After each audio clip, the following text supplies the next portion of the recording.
This is the round ahead, coming to you from Gather Round Nat Edwards and Josh Gabelich with you. And Josh, fun to take the show on the road to Adelaide again. Nat, where else would you rather be? And I'm in black, you're in chocolate brown. We need a bit of colour. We do. We need a little bit of colour, but we also, without Chad Wingard, we need a little bit of South Australian flavour. So we have brought in sports journalist and writer extraordinaire, Bharat Sundaresan. Welcome to you. Oh, welcome to you guys. Welcome to the greatest city in the world. And look, the Gather Round's become like our WrestleMania. I'm a wrestling guy, so I have to bring that in. Because this is a destination now. This is where you spend that 1 week in April. When you walk around the footy festival, you just meet people from all around the country and all around the world. Because this has quietly become, in my opinion, a celebration of not just the AFL, but the great sport of Aussie rules football. Oh, we absolutely love coming to Adelaide. Now, of course, people are coming from all across the country. They're coming here to watch football. But what else is there to do in Adelaide? It's not just about the city of churches. Ideally, I would need 6 hours to tell you what all you can do in Adelaide. But I have 6 hours. kind of keep it very tight. I think the Adelaide Central Market is a great place to start. Oh, yes. It gives you a teaser and a taste of what this great state and the city has to offer. The best wines, the best cheeses, the coffee, the Portuguese food. tarts there. Oh, the Portuguese tarts there are... You love them. They're just the best. Yeah, they are so I good. don't know whether they sponsor us or I would have named them here. Yeah. But it's a great place to start. And if you are a local, it's like being on the set of Cheers because everybody knows your name. But if you're an outsider, it's a great place to meet the locals and they'll guide you. In fact, it's at the Central Market years ago when I was just a visitor. I met a guy who sent me to watch my first game of footy right here at the Adelaide Oval. It was an SANFL game and I've been transfixed ever since. And once you're done with the Central Market, I know it's not on everybody's to-do list in Adelaide, but you should go and hug the Moz balls. Because, and with the Moz balls, you can hug it, you can sit on it, you can kiss it, you can do whatever you want because it is an institution. Balls. Yeah, why not? Because that's your way of showing love to Adelaide. And it's right there we are. I went and actually visited them yesterday. Oh, I'm sure you did. And now it has got company as well with the giant Sharon. Everything has to be big in Australia. So too that Sharon. And once you're done Rundle Malling, which is where the Moz balls are, I recommend you come to where I live in the beautiful Adelaide Hills. So if you come say hello to me, I'm just floating around with the 2 white big dogs anyway, most times when I'm not on tour. Following the cricket, because in the Adelaide Hills you'll have Handorf, the randomly random German town, which is very German in its own right. A great tourist spot, again great food and everything else. But we're just surrounded by wine in the Adelaide Hills. If you like your Pinot, that's where you go. Okay. And just driving around the Adelaide Hills, which is just 25 minutes away from the city. So kiss the Moz balls, drive up Green Hill Road. In 20 minutes, you're in the Adelaide Hills. And some of the greatest cafes, best cafes in the country. And then once you're done doing that, I spoke about wine. There's just wine everywhere in South Australia. I mean, from the center of Adelaide, you go 20 minutes north, you're in the Barossa. You go half an hour south, you're in McLaren Vale. I obviously am biased towards the Adelaide Hills, but you can't go wrong with pretty much any kind of wine that's grown anywhere in the world. You'll get it there. Maggie beer is probably the darling of South Australia, but for us locals, she's not a person, she's an institution. I love so her. I highly recommend, after you're done watching the footy or before you're watching the footy, up in the Barossa, go to Maggie Beer's farm. The food there is outwardly. You might have to be in queue to get a seat there, but if you do, I've celebrated 2 of my birthdays over there. And who knows, if you're lucky, you might get to meet the great Maggie Beer herself, and she loves a bit of color as well. And then once you're done with all of that, and there's a lot more I can get into, but I'll leave it for another day next year. Okay, good. You just come to where we are right now. The best sporting venue I have ever been. I've been fortunate to travel the world and be to some great sporting venues. This is up there as the best in the world. And if you are flying in, if you're already here, you know how beautiful the Adelaide Oval looks from every angle. But if you're flying in, my travel 101 advice to anyone coming to the city is find the window seat on the left, the A seat, because as you're landing, 90% of the time, you get to see the most gorgeous view of this great venue. And it's not an arena like the MCG. It's just a ground, but it turns into a stadium, and a pretty raucous one when the Adelaide teams are playing. Well, it certainly is, and this is what's coming our way when it comes to gather around. So nowhere to hide for those Blues on Thursday night. If we flip the page as well and take a look at Sunday, 3 games to finish, and the Power hosting St Kilda as round 5 concludes. So there is so much to unpack this gather round, but let's kick things off with a mouth-watering clash between the Sydney Swans and the Gold Coast Suns. This one is at Norwood Oval, and Josh, we absolutely love watching footy at Norwood Oval. And Bharat, you used to live just around the corner. Pretty much. I mean, the Australian in me grew up in Norwood, so that's where I lived the first 4 years before moving to the hills. So I used to walk down to the Norwood Oval and barrack for the mighty Redlegs back in the day. And it's a great suburban oval, but it's got such tradition and history. And it's one of the few ovals, I think, in the country where you only play footy. There's no cricket there, as I found out. But it's a great venue. It's a high-scoring venue as well. You see most SANFL games over there end up in 3-figure scores for both teams.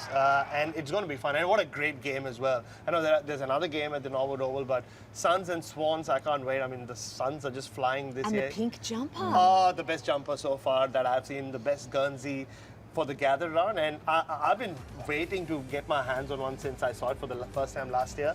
But there are a few other good Guernseys as well, aren't there, That's Josh? the best one. That's the one for me. Yeah, it really is. Look at that. It looks amazing. Ooh, Riley Beveridge has written a elite. great piece on afl.com.au today. It's not only a sartorial hit, Nat, it's a commercial sensation. They have made so much money from that pink range, from that Guernsey. They sold over 10,000 jumpers just last year. It's a ripper. I absolutely love it. That's really amazing. Port Adelaide's Gather Round Guernsey is my favourite this year as well. I know Hawthorn, look at that. I mean, just looks absolutely elite. I want one of those. I know Chad Wingard has one. He got sent one. Of course. So, no, absolutely loving the Gather Round Guernseys. Just on the Suns, Josh, last week their midfield was, and I'm going to directly quote their coach in Damien Hardwick, kicked in the nuts by Melbourne's midfield. And look, they're going to have to be at their A-grade best because they're coming up and against an elite midfield in the Sydney Swans. We'll have a look at those numbers. I mean, they're damning when you consider the Suns were undefeated. They won the first 3 games by 60-plus points in all 3 games, and they were smashed by the Demons at the MCG. Max Gawn, Cozzy Pickett and Jack Steele just went to town on them.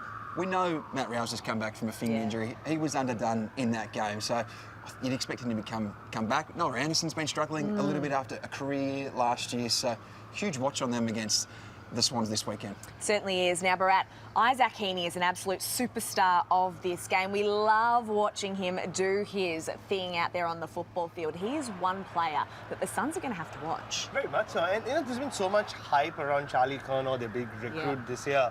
But Tom Papley celebrated a milestone last week. But Isaac Heeney is that guy. I mean, the Swans, you go back to a couple of years ago when they were dominating, or they dominated the home and away season, and he was right in the middle of it. Like, he just lifts this team up. And he's got exactly the kind of game that can hurt the Suns, like Melbourne did. And what kicked in the nuts, Maul's balls, it's all happening here. I know, it really is. Exactly. So, but he could be the one who does that to them, to the midfield. So they'll have to watch out for him. And there's always, eyes on Charlie Curnow when he puts on that Swans jumper. Now, we do have to let you go because you're such a very busy man. You've got your groupies waiting for you. But we do appreciate you coming on, of course. And, of course, we can hear you on the AFL Daily podcast with our colleagues Nathan Schmuck and Michael Whiting as well, the non-Victorian episode on a Thursday. So we love having you around. But thanks so much for coming in and having a bit of fun with us. Oh, it was absolute fun. And in all those recommendations I gave you, I volunteered to drive you around as well. So only you two, not everyone. Okay, fine. I'll see you after this. There you go. Well, we will have another special guest joining us in just a moment. But before we get there, Josh, when we were talking about the Swans, it got me thinking about Jai Sarong and the role that he is now playing for Sydney, given he moved across from Hawthorn. He wasn't getting the opportunity there. It got us thinking about some more bargain buys that have happened across the off-season. Everyone loves a bargain. Oh, we love a bargain. Everyone absolutely loves a bargain, especially in footy. And there are 3 that I want to unpack with you right now. Let's start with Jack Steele, because of the 34 players that moved clubs last October, he was the one that needed to be convinced to leave clubs. He didn't even want to leave until the morning of deadline day. He had a medical with Melbourne that day. The day before, he met with Stephen King, with Tim Lamb, with Alan Richardson, behind closed doors at the MCG, and look at what he's produced across the first month of this season. He's back to his All-Australian best. He's leading the competition right now for tackles.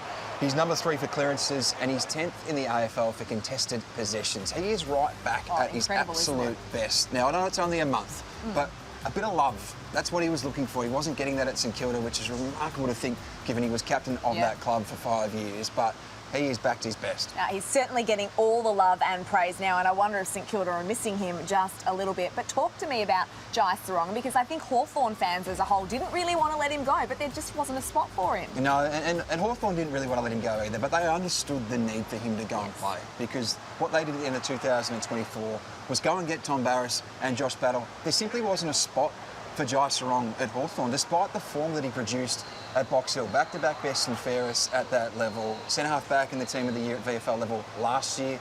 I mean, he's been too good for VFL for some time, and we're now seeing that at AFL level. It's only a month, again, I know, but given what they paid for him last year, they sent a 3rd-round pick, they got a 4th-round pick back. He's playing week in, week out. Yeah. He's playing on a wing. Yeah, which as I well. love for him. Yeah, he actually initiated the move at Box Hill level last year as a way to get more opportunities at AFL level. He's played 88% wing time to start the year. A bit defensive, a bit behind the ball under Dean Cox. Long term, they view him as the Dane Rampy replacement. But he had a decision to make last October. Fremantle, North Melbourne or Sydney, or stay at Hawthorn. He could have gone and joined his brother out west, Caleb, at the Dockers, but he made a decision for his career, and he's living it right now. He's getting paid the dividends. Yeah, I think that was the right call for him to move to the Sydney Swans. And Connor Butterick is the other one for us as well. He goes under the radar a little bit because he is a Gold Coast player previously. Yep. Bit out of sight, out of mind up there. He was an academy product. He is a classic Moneyball pick. The Western Bulldogs identified a need for a small defender to complement the attacking mix that they've got down back there, and he has slotted in perfectly. And he's actually provided a lot of rebound to start the year, averaging 23 disposals off half-back. So a great get from Michael Regan, Sam Power and Luke Beveridge. They identified a need and they've got one. Bargain, bargain, bargain. We certainly love them. Well, it's time now to welcome in our next guest, and we'd much rather he was out there on the footy field, but it is a very warm welcome to Adelaide Crows defender Mark Keane. Mark, welcome to you. Thanks for being good. Thanks for having me. Now, we would love to see you out there running around, but a broken leg in February during pre-season training has had you on the sidelines. Just first of all, how's the rehab going?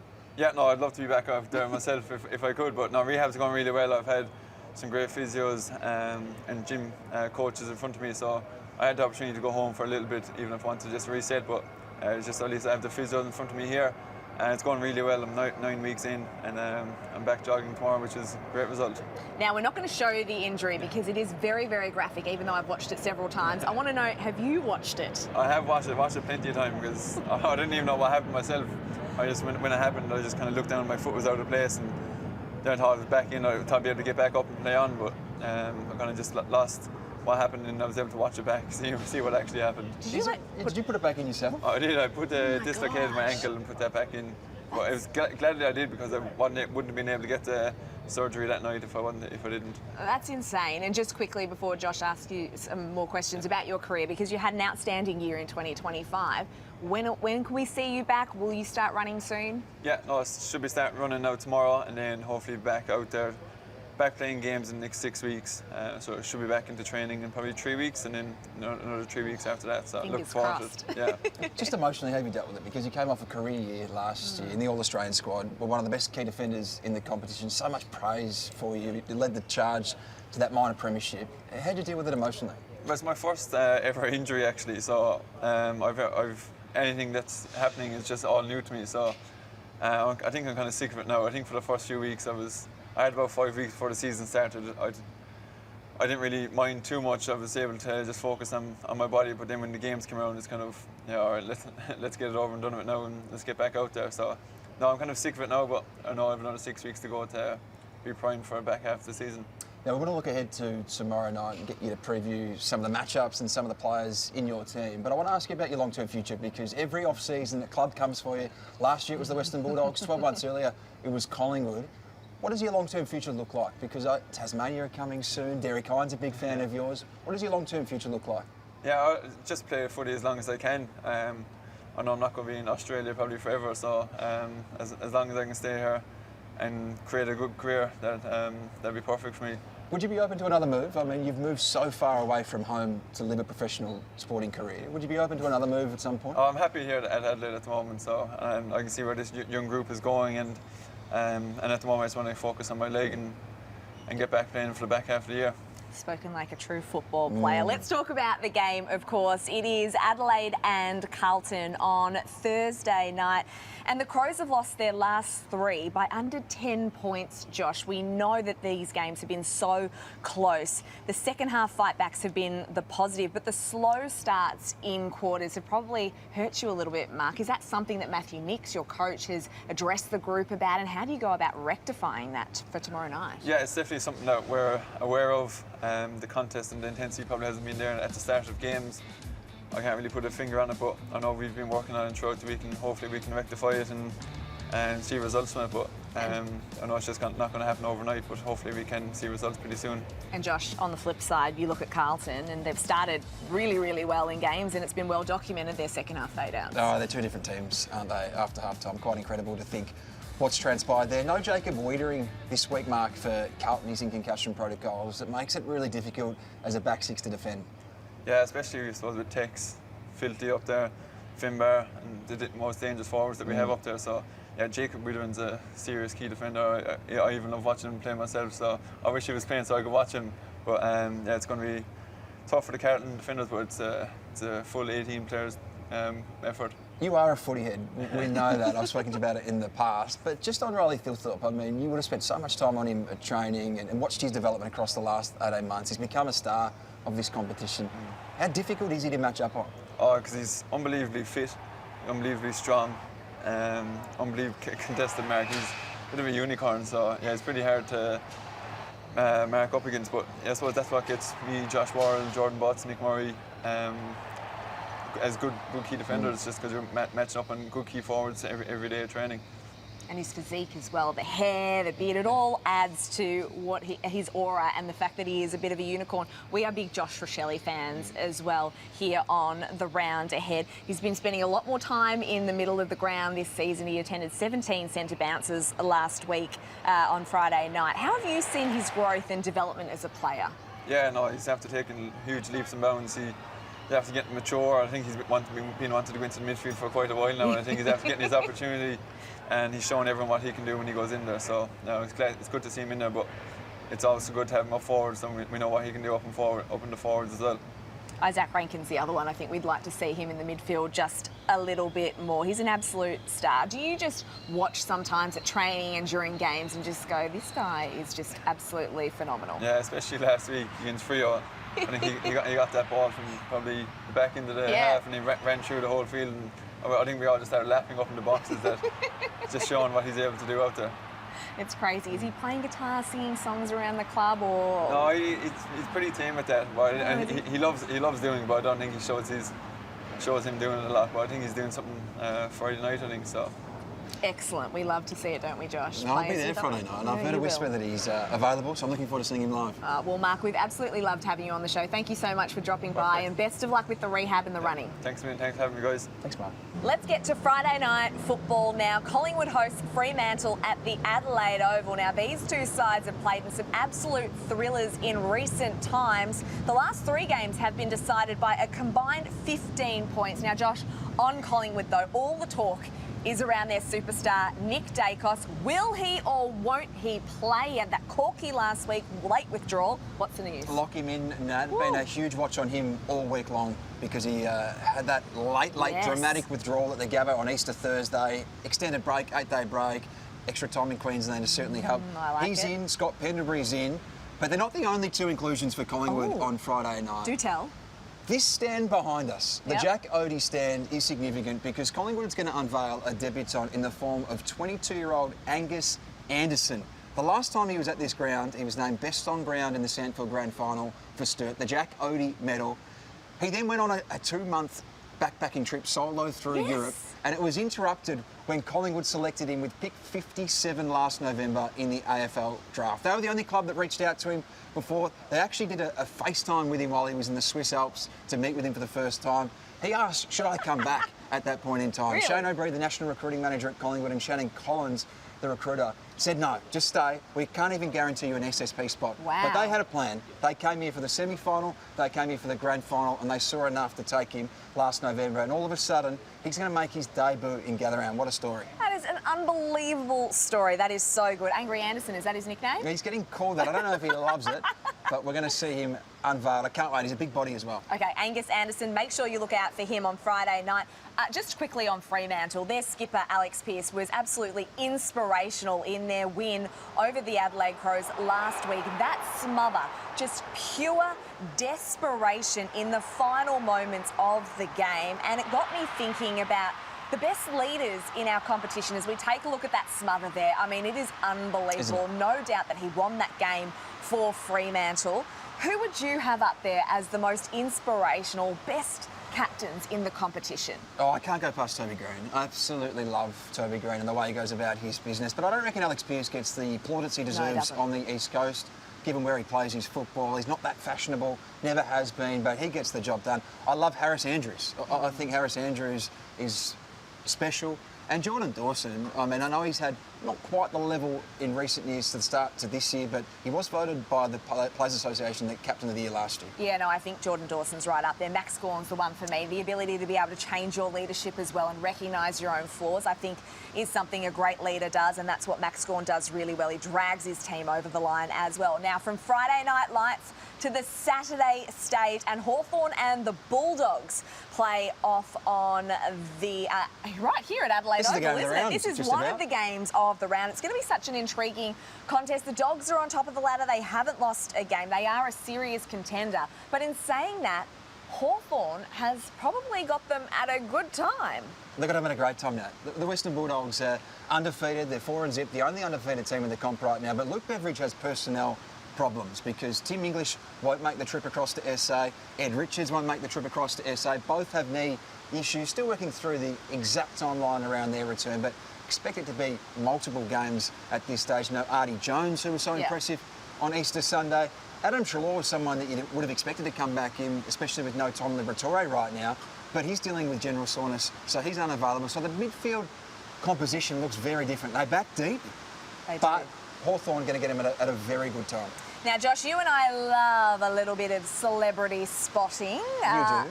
We had Tom Hanks at a Giants game just a few weeks ago. Well, British actor Daniel Kaluuya, who's won a Golden Globe, he's won an Oscar as well, he was mixing it with the Hawks after their Easter Monday thriller. How about this? I love this because he's in my favourite movie of all time, Sicario. Now, yes, it's a supporting role, so he wasn't nominated for anything in Sicario. But I love that this was his first taste of AFL football.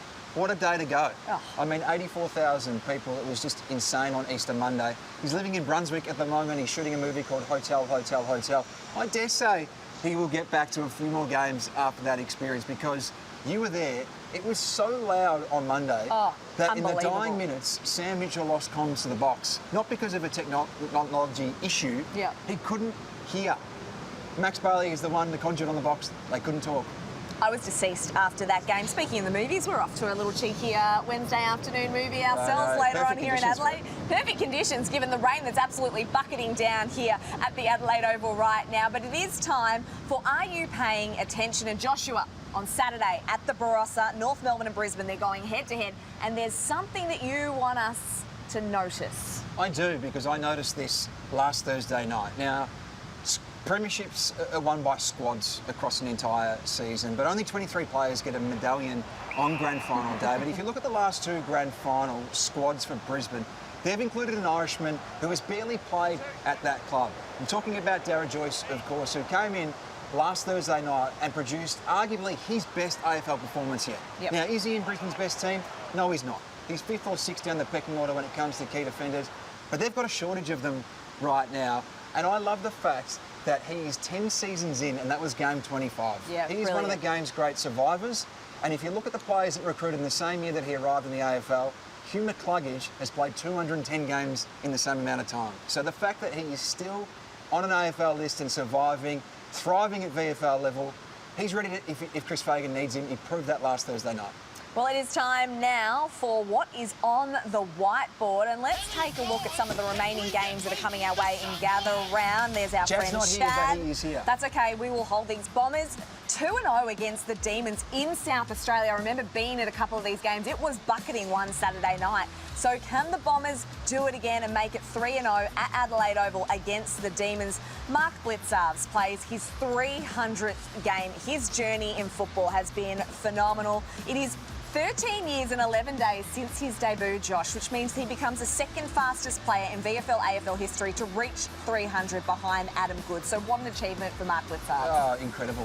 What a durable super athlete he has been for a long time. My two on the whiteboard, it's good news for the Giants, finally. And I'm talking about the personnel front, because Adam Kingsley has had to navigate the first month of the season without 7 first-choice players, but they are coming back. Now, he might get 4 players back this weekend. Jack Buckley's good to go from concussion. Aaron Cadman's finally ready after the pelvic issues. He's got a decision to make around Brent Daniels and Toby Bedford. Both available. 5-day break, though, into the Sydney Derby. I don't think they'll play them, but I think they'll play in the VFL in a practice match this weekend. And Jack Higgins is coming back to Adelaide. What is going on with Jack? Because I think we need to roll this. This was last year, just before Gather Round, after a Saints win, and this was him talking about coming to Adelaide. Any plans for the week in Adelaide?